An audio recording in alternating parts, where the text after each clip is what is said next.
सोचिए एक ऐसा गांव जो नेचुरल रिसोर्सेज से भरपूर है, लेकिन वहां के लोग हर दिन मौत के साए में जी रहे हैं। जहां रेडिएशन के कारण लोग अपनी जान गंवा रहे हैं, बच्चे विकलांग पैदा हो रहे हैं और हर घर में कोई ना कोई गंभीर बीमारी से जूझ रहा है।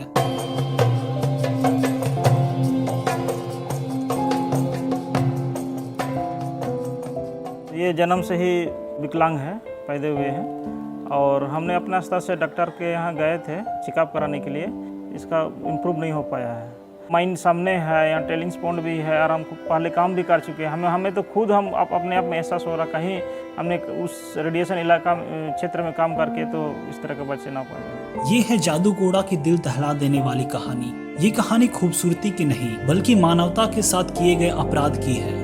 दूसरे विश्व युद्ध के बाद दुनिया ने परमाणु ऊर्जा की ताकत को पहचाना। जब लोगों के बीच पेट्रोलियम के खत्म होने की चिंता बढ़ी तो यूरेनियम को ऊर्जा के मुख्य स्रोत के रूप में देखा जाने लगा। 1960 के दशक में भारत सरकार ने यूरेनियम की खोज शुरू की। झारखंड के सिंहभूम जिले के तांबे के खनिज क्षेत्र में जादूगोड़ा में सरकार को यूरेनियम का खजाना मिला। ये खोज देश के लिए वरदान था, लेकिन यही खोज इस गांव के लोगों के लिए श्राप बन गया। इस गांव में यूरेनियम की खोज से पहले एक कहानी बहुत ज्यादा प्रचलित थी। लोग मानते थे कि यहाँ पर एक पीपल के पेड़ में भूत रहता है और कोई भी गर्भवती महिला अगर उस पीपल के पेड़ के पास से गुजरे तो उसका बच्चा या तो अपाहिज पैदा होगा या फिर मरा हुआ पैदा होगा। और ये बात सच भी थी कि जो भी गर्भवती महिला उस पेड़ के पास से गुजरती थी या तो उसका गर्भपात हो जाता था या फिर बच्चा मरा हुआ पैदा होता था। आज ये बात साफ हो गई है कि वो डरावनी कहानी किसी प्रेत आत्मा की नहीं बल्कि रेडिएशन के दुष्प्रभाव का था। जादूगोड़ा में यूरेनियम पाए जाने के बाद यहाँ पर माइनिंग की शुरुआत की गई और यहाँ के गांव के लोगों को विकास के झूठे वादे दिए गए। इस माइनिंग के बाद देश का तो भला हुआ, लेकिन इसकी कीमत यहाँ के लोगों ने अपनी जमीन,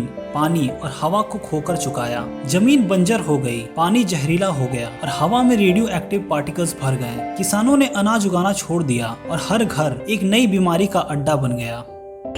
मेरा नाम है हरीश चंद्र सिंह भूमिज। ये जादूगोड़ा माइन क्षेत्र है।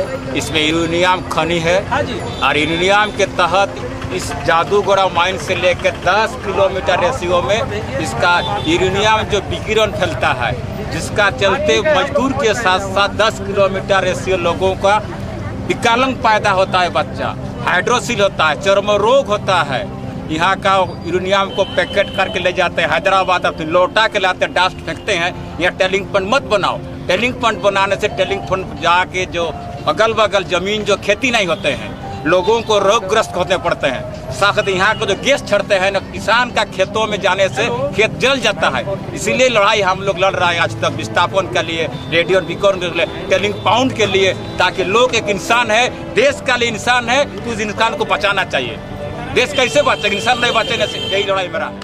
आज भारत का 25% से अधिक यूरेनियम जादूगोड़ा से आता है, जिसके बदले यहाँ के लोगों को मिला cancer, brain haemorrhage, central nervous system failure और बच्चों को विकलांगता। यहाँ पर रह रही हजारों महिलाओं को बार बार गर्भपात का सामना करना पड़ता है। ये गांव मौत और बीमारी की एक दुखद तस्वीर बन चुकी है। जादूगोड़ा की आदिवासी महिलाएं सबसे ज्यादा प्रभावित हैं। शांति लता टुड्डू नाम की महिला जो 5 बार गर्भवती तो हुई, लेकिन हर बार उनका गर्भपात हो गया। डॉक्टरों ने उन्हें पूरी तरह से स्वस्थ बताया, लेकिन यहाँ पर मौजूद रेडिएशन ने उनके बच्चों को जन्म लेने से पहले ही मार दिया। यहाँ पर माइनिंग ने न केवल मानव जीवन को बर्बाद किया है बल्कि पर्यावरण को भी उतना ही नुकसान पहुँचा है। जादूगोड़ा के जंगल और जल स्रोत बर्बाद हो चुके हैं। 1 किलो यूरेनियम के माइनिंग पर 1750 किलो जहरीला कचरा निकलता है, जो लगातार रेडियो एक्टिव गैस छोड़ता है और कैंसर जैसी भयानक बीमारियों का कारण बनता है। इस कचरे को UCIL कंपनी यहीं पास टेलिंग पॉइंट्स में इकट्ठा करती है, जो खुले हवा और पानी में मिलकर यहाँ पर रह रहे लोगों के बॉडी में मिल जाता है, जो गंभीर बीमारियों का कारण बनता है। UCIL ने कोई वीडियो इंटरव्यू तो नहीं दिया, लेकिन उसके अधिकारियों ने मुझे बताया कि ये जो अफवाहें रेडिएशन को लेकर उड़ाई जा रही हैं, वो भारत की न्यूक्लियर पावर के खिलाफ सक्रिय लॉबी उड़ा रही है।